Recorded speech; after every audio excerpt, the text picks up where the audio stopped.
brigade, and it was based at Stedding. You notice that most of the bodywork is unpainted. They were finished in a stippled aluminium finish, with the panel in applied. The engines on these were either Jaguar or Rolls-Royce 6-cylinder petrol units, which gave them a tremendous turn of speed. The main West Country in preservation for 10 years or so. It was only acquired by the present owner, with one of the more current Land Rover models, the Defender, which has been with us for quite a few years now. With an F registration, that dates back to the sort of thing, go out on the sea. Very special purpose.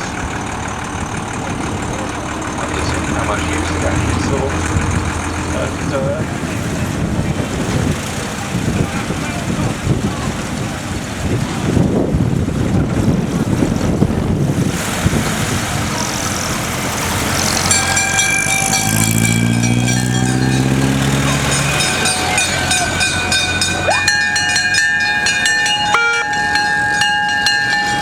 Good to see so many machines with local connections here from East and West Sussex.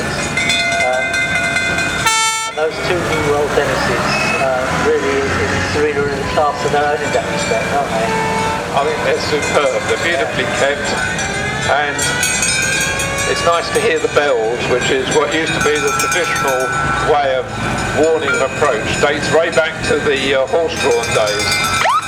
It's only in the 60s that the first of the two-tone horns started to come on the scene.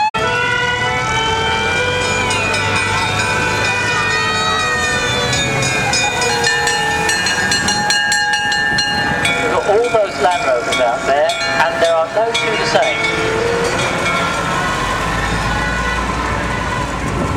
Also got a choice of exit points here, obviously going to clear the arena quite properly.